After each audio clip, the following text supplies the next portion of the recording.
கோல்டை வந்து நீங்கள் இப்போ இன்னைக்கு வாங்கி வச்சிட்டிங்கன்னா வச்சுக்கோங்க, US டாலர் டேர்ம்ஸில் இன்னைக்கு வந்து அரௌண்ட் $4,900 இருக்கு ஒரு கிராம்னு வச்சு, நம்ம இன்னைக்கு இருக்கிற விலை அதை வச்சு இந்தியாவில் கன்வெர்ட் பண்ணி நீங்கள் ஒரு கிராம் வாங்கி வச்சிட்டிங்க.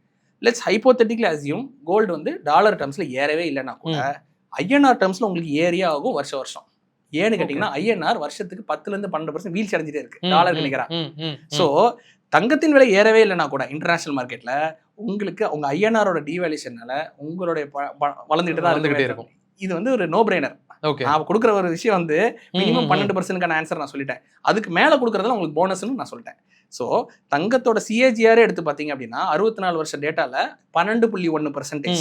வேற எந்த அசெட்டுமே கன்சிஸ்டண்டா 12% மேலே கிடையாது. நிஃப்டி இருக்கு, Nifty 11% over a period of 35 years.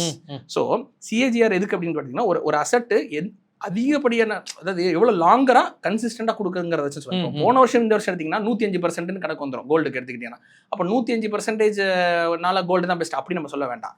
Long derma எந்த அசெட் நல்லா பர்ஃபார்ம் ஆயிருக்குன்னு பார்த்தீங்கன்னா கன்சிஸ்டண்டா 12% கொடுக்குற ஒரு அசெட் வந்து கோல்டு. அதனால அது long term holding best, middle கிளாஸுக்கு பெஸ்ட். மிடில் கிளாஸுங்கிறத நம்ம யாரை சொல்றோம்னா, அதாவது நம்ம தான் வீட்டோட ஃபர்ஸ்ட் கிராஜுவேட்டாக இருப்போம், நம்ம தான் போய் வீட்டுக்கு வேலையை சம்பாதிச்சு நம்ம வீடே ரன் பண்ணணும்னு வச்சுக்கோங்களேன். அவனுக்கும் இன்ஃப்ளேஷன் காமன்.